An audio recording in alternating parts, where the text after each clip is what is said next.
Today we're going to talk about how to create a user-based comment section inside this website here, which means that you have to be logged in before you can write a comment to the video. It also means that if you did actually create a comment after you logged in, you should only be able to edit or delete the post that you actually wrote as that user. Now in the future, we'll actually talk about how to reply to comments that you didn't actually write yourself as that user you actually logged in as, but we're not going to do that in this episode. In this episode, we're just going to focus on actually creating the login system that we need before we can actually start doing these more complicated things inside our comment section. Now, I did actually create an episode a while back showing in detail how to create a login system. And because of that, we're not going to go into too many details when we create the login system in this episode. So if you at one point think it's going too fast, and you're not learning how to create a login system, then I highly recommend you guys go back and watch the previous episode where I do it in more detail. So right now, the first thing we're going to do is that we're going to go ahead and create the actual form at the very top of the page here that allows for us to actually type in our username and password and then log in. So we're going to open up our code and we're going to go right underneath the body opening tag right here. And we're going to go ahead and create a form. Now, inside this form, we're going to include two inputs. So I'm just going to go ahead and write the first one here. I'm going to set the type as text, which is going to be the username, by the way. And the name, we're going to set as UID for user ID. I'm going to go ahead and copy this input, like so, paste it underneath it. And down here, we're going to change the text as type to password, because that allows for us to actually write something inside this input without actually being able to read what we're writing. The name, we're going to change to PWD, which is short for password. Below the second input, we're going to go ahead and create a button. And inside the button tag, we're going to go ahead and set a type, which is going to be equal to submit. And we're going to set a name as, let's set it to login submit with a big S. Now, one thing I want to point out is that later in this episode, we're actually going to change this form into a string within PHP code, which means that the double quotes I just used are going to have to be changed to single quotes instead. So let's actually go ahead and do that straight away. Just going to highlight all of my double quotes, like so, like so, like so. And I'm going to change them to single quotes, like so.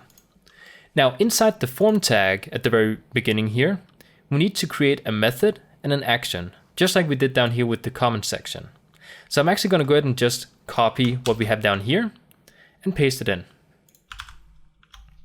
Now, the method is still going to be set to post because it's secret what we're typing in here. We don't want people to actually read this in the URL. So it has to be post and not get. Now, as you guys can see, we're actually linking to a function inside our action. And because this is not PHP code yet, it's it doesn't look like PHP like it does down here with the colors. So let's actually go ahead and just open up the PHP code and echo this. So I'm going to create my opening tags, like so. And I'm going to create my closing tags underneath here. Inside the PHP tags, right before the actual form, I'm going to write echo, double quote, and then after the form, I'm going to write double quote, semicolon. I'm just going to go and move it out so it looks nicer. And there we have it. Now we do actually need to change the comment or the function name, which right now is set to set comments. And we need to change it to something that makes more sense when we're creating a login system. So I would actually go ahead and write get login, for example, like so. And we need to make sure we keep the variable con inside the parentheses because we do need to connect to the database. Now we basically have our form. And I would like to create some distance between the login form and the iframe we have down here. So I'm going to go ahead and include some breaks afterwards. Just 2, should be plenty. Now, the thing about creating a login system is that you need to have something running, which is called a session. A session is basically a hidden space that you can't see in the website where you can store variables that has like different values. And in order to do that, we need to actually have a session started inside our website, or at least inside this page here. So at the very top of our index file, I'm going to go ahead and go underneath my include tags, and I'm going to go ahead and write session underscore start, parentheses, and semicolon, which basically means that starting from here and down, we're going to start a session. Now, after we save it, we're going to go ahead and create one more form, because we also need a logout button. So I'm just going to go ahead and copy my echo down here, which has the form inside of it. And I'm going to go ahead and change my my function name to, let's call it user logout. And we don't actually need to have the variable con inside the parentheses because we're not connecting to a database and we need to log out. We're just simply destroying the session that we have started inside this page and resetting it. So that's all we need to do. Now we also don't need the inputs, but we do need the button. Now the button we need to change the name of as well. So right now it shouldn't be called login submit. We're going to go ahead and call it logout submit. There we go. So now we have our basic forms, and if you go ahead and refresh the website, it's probably going to give us an error because we didn't actually create the get login and user logout functions. So we're going to go ahead and do that right now. Inside my comments.inc.php file, which we created in the previous episodes, I'm going to go ahead and go down to the very bottom. Actually, no, I'm going to go ahead and copy my get comments function first and paste it at the very bottom. Now inside this function, we need to change the function name to get login. And we need to make sure we keep the variable con inside the parentheses. Otherwise we won't actually get the variable con from our index page, which we have right here. Inside the actual function, we're going to go ahead and create a couple of lines above the SQL command here. And we're going to go ahead and delete our content inside our while statement. Now we're also going to go ahead and change the while to an if statement because we don't actually need that. And from here on out, we just need to change the SQL string and insert the actual post methods where we get the information from the previous page, which was the index.php file. So inside our index.php file, we did actually create a form where we could type the username and password. And once we reference to this function here, we need to make sure we actually, grab those data so we can actually use them inside our function. So the very first thing we're going to do inside the function is we're going to go ahead and write a variable called UID. And we're going to set it equal to a post method by writing $_post, brackets, semicolon, and inside the brackets, we're going to write single quotes, and then the name of our input, which was UID. I'm going to go ahead and copy this line, paste it underneath it, and I'm going to change the names to PWD, both the variable name and the actual post name. So now that we have these, we can actually go ahead and start changing our select statement down here, because we don't want to select from our table called comments, we want to select from a table called users, which we didn't actually create yet. We have to do that as well. So right now we're going to select all from user where the UID and the password matches both of these data. So we're going to say UID, which is going to be a row, or sorry, not a row, but a column inside our user table. And it has to be equal to our $UID variable up here. Now, because both of these has to be true, we're also going to go ahead and include and after the UID here and say PWD has to be equal to the variable up here called PWD. So now this is basically all we need inside the select statement. Now we do need to change these variables down here as well, or these data down here, because right now we do actually need to check if we actually have a result from the database before we start pulling out the results. So what we need to change here is basically the first thing we need to do after we have run our SQL sentence inside the database via this line of code here. we need to go ahead and ask if we do actually have a result before we do this if statement. So right above our result code here, we're going to write another if statement. And the condition inside the if statement is going to be a function called mysqli underscore num underscore rows, parentheses. And basically what this does is that it says, okay, whatever's inside the parentheses, we're going to count the number of rows, then you get us a result. So I'm going to go ahead and grab my result variable, put it inside the parentheses, and now to give me either a 0 or a 1. Because either my username and password was wrong, and I'm going to get a 0, or it's going to be true, and I'm going to get a 1, because we get one row where both of these are true. So I'm going to go ahead and set this one equal to 1. Or we could actually go ahead and say greater than 0. Either way works. Now, after we have this, we need to take the if statement we had before we started making the new if statement, copy it, delete it, and move it inside this if statement we just created. Because now we said, okay, if we do actually have a result, then we want to start taking our data and putting it inside our variable called row.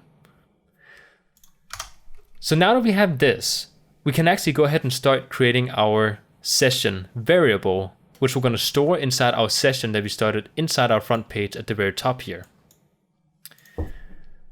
Now, the way we do that is by saying $_session, brackets, single quotes, and then we need to name this session variable. Now, a good rule of thumb, at least for our database table, is that we're going to go ahead and create a primary key, which I'm going to set as ID, and then I'm going to go ahead and give it the information that we need to have on the user. Now, in our case, we're just going to have the user ID, which is the username, and the password, which means that I need to store some kind of information inside the session variable, which is unique to that user specifically. Now, you might be thinking, well, the username is going to be unique. You know, only one person is going to be able to have the username, at least when we set up the error handlers. Well, true, but if something goes wrong with your error handler and a user by mistake gets the same username as another user, then you're going to have a problem. So we need to make sure we choose something that's very unique, which in this case is going to be the ID. So I'm going to choose the ID. And if you don't know what I mean by ID, we're going to get to it when we actually start creating our table inside the actual database. So if you can't follow along right now, just go ahead and wait a few minutes to when we get there. Now we're going to go ahead and create this session variable and set it equal to some kind of data, which in this case, like I said, we're going to reference to the ID inside our database that we haven't created yet, which means that we are going to call on the $row that we created here and insert our data into. So I'm going to go ahead and create the brackets, single quotes, and I'm going to reference to the column inside the database called ID. So now this should be working basically, but we don't have any error handlers yet, which means that right now, if I did actually type the wrong username and password, nothing would actually happen. So I'm going to go ahead and create an else statement after the first if statement we created down here, which basically says that we would like to go, do something if this goes wrong. Now let's actually go back up to the success if statement here, and underneath it, we're going to go ahead and create a header, which links us back to the front page after we log in. So we're going to write double quotes, location with a big L, colon, index.php. Now we're going to go ahead and include some extra code after the index.php here, which is going to be question mark, login, success. Now what this does is basically sending us back to the front page and including just a little bit more text behind our URL that just tells us the status of what just happened. So if this actually succeeds, then we're going to have a login success message inside our website URL. So one more thing we're going to include after this header here is another piece of code in PHP called exit. And we didn't actually talk about exit yet, at least not in this little series here on how to create our comment section. But basically, if I were to go down in I can actually show you guys. maybe. We can't actually show it. I do actually need to create a function called the name of our logout function. So let's just go ahead and make a copy here. Go back to the front page, go down to our logout button down here, our logout form, and create a function called user logout. Just so we have it, so we can actually see what's inside the website. Delete the W or the $con and go back to the website. So now you guys can see we do actually get the website running here. There's some error messages because we didn't actually, do the right thing yet. But if I were to go down to my comment section just to demonstrate what I mean by the exit functionality inside PHP, if I were to write a comment here, click comments, I would actually have the comment down at the bottom here. But if I go up to my browser and refresh the website, it says confirm form resubmission. If I click continue, then we suddenly have the same comment again down at the bottom here, which is because we didn't actually close the script inside our PHP code. We basically told it that, okay, after we get through all these different statements, and if we do actually succeed till the end here, then don't close the script yet. So what we're going to do is we're going to write exit parentheses semicolon. So now it will actually close the script, which means it's not going to allow for you to resubmit the form if you refresh the page. Okay, that's quite a nice function to have inside PHP. Now that we have this, let's actually go ahead and copy the header and the exit tag, paste it inside our else statement, and change the question mark login success to question mark login failed. And there we have it. That's all we need. Well, we do actually need one more thing. Because we're using functions like this, we need to have an if statement that says, okay, if we did actually click the button, then you should run the code. And that's actually why we're getting all these error messages at the top, because we didn't actually click the button yet, and it's still counting all these things. So we need to go ahead and just take one of these functions we already created, copy the if statement that checks if the button has been set, which is why we actually gave our button a name, because we need to do this. Then we need to do the code. So right after we open up the function, I'm going to paste in the if statement, and instead of checking for comment submit, I'm going to check for login submit. And then we need to make sure we move everything else out just one more, and we close off our first if statement that we just pasted in. There we go. Go back to the website, refresh. Well, we do actually need to completely refresh the site. And as you guys can see, we now have this going on. Now, the buttons do actually look like that. I don't know why they look like that. Something with the styling. Let's actually go ahead and I'll just check it out. No. Yeah. Now, the reason it's actually giving us black buttons is because we don't actually have any text inside the buttons. So the first one, which is the login button, we're just going to go ahead and write login. In the logout button, we're just going to write logout. There we go. Go back to the website, refresh, and as you guys can see, we now have login, logout. So we didn't actually create the logout function yet. Let's actually do that before we start creating the database. So what we're going to do now is we're going to go ahead and go inside our logout function. And we're going to go ahead and start out by writing another if statement, because we do actually need to check if we did actually click the logout button. So we're going to copy this again. Open and closing brackets, curly brackets. And inside here, well, we do need to remember to change the name as well. Forgot about that. To logout submit. Now we go inside the if statements. And in here, we need to, first of all, start the session, just in case we need to. So we're going to write session start. And then when we started the session, it then allows for us to access the session variables. I think in this case, it wouldn't really matter if we had this or not, because we're using the functions in the way we are. So because we have the session start up here in the index page, and we have the function down in the same page, I think we'd actually go in and actually see the session start. But just to have it, we're just going to make sure we have it down here. If we do have one too many, it's going to give us an error message, very likely. So we're just going to keep it here and see if it does actually give us an error, which I don't think it's going to do. After we have the session start, we need to actually destroy the session, because we need to destroy all the session variables which allows for us to actually log out as a user.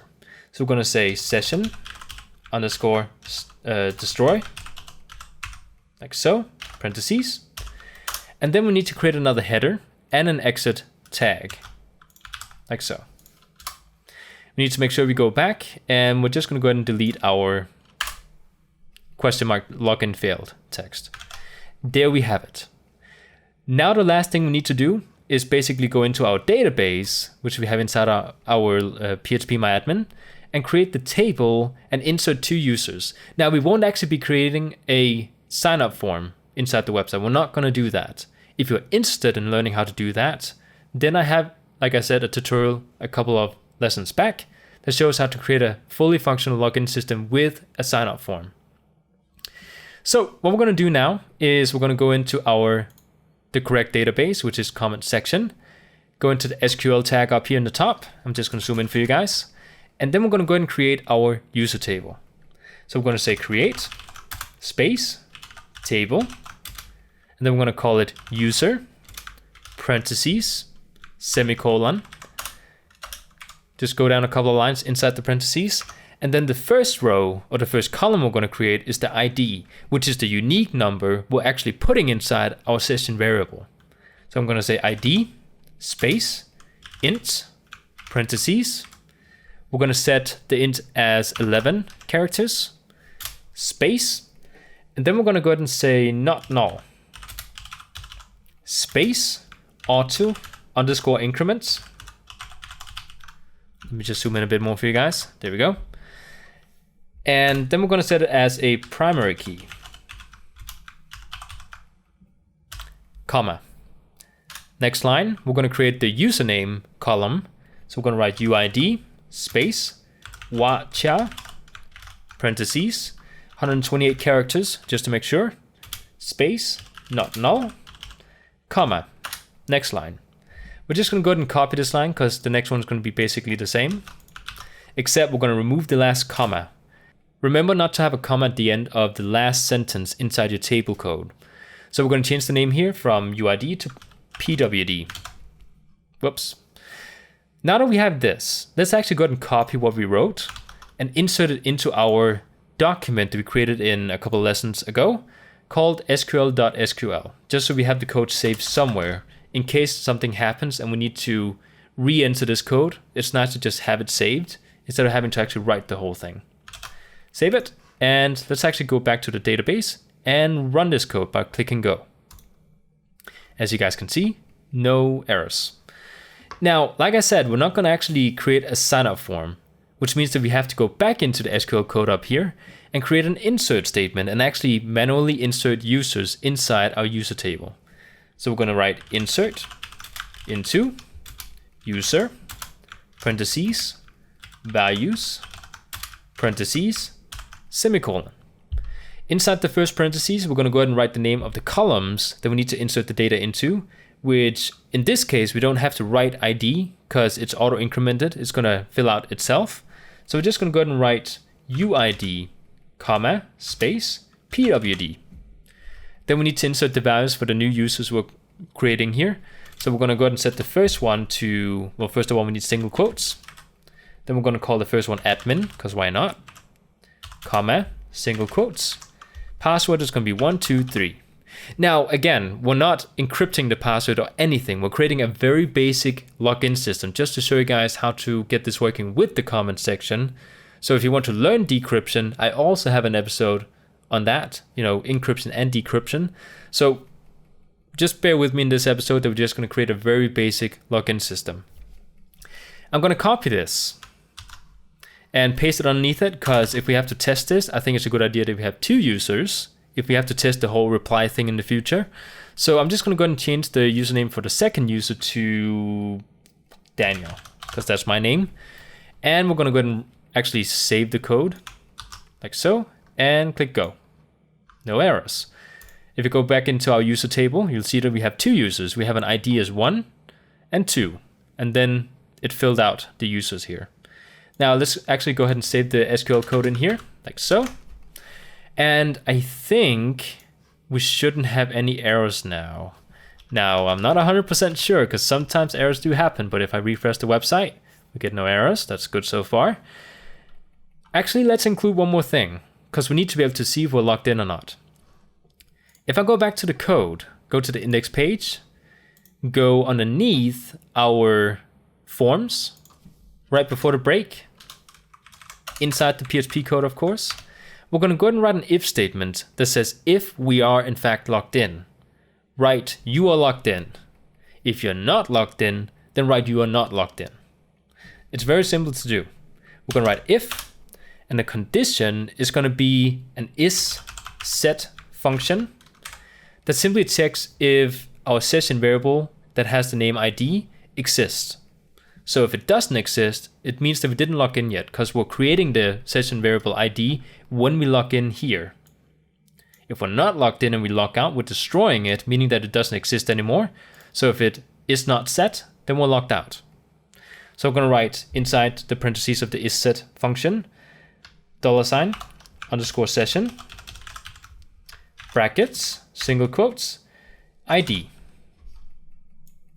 Inside our if statement, we're going to go ahead and say an echo that says you are logged in. Then we're going to write an else statement that has an echo, so we're just going to copy paste. And this one will say you are not logged in. Let's go back to the website, refresh, and you'll see that it says you are not logged in. I don't know if you guys can tell, but it's right here. Now, let's actually test it. So now it says admin. I'm going to say 1, 2, 3. And it says you are logged in. Great, it's working. If I log out, it says you are not logged in. If I write something wrong, it gives me a path of an URL that says login failed, which means that it does actually work, which is great. There was no errors. And that's basically it. So we just created a very basic login system, which we're going to use in the future episodes. So this episode did get a bit long, which is why we're just going to do this in this episode. But in the next episodes, we're going to talk about how to actually check when we're logged in order to show the comment writing form down here or not, because we only want it to be there if you're logged in. The same thing goes with delete and edit buttons. You should only see it if you're actually logged in. So I hope you guys enjoyed this episode. I hope it wasn't too long, and I'll see you guys next time.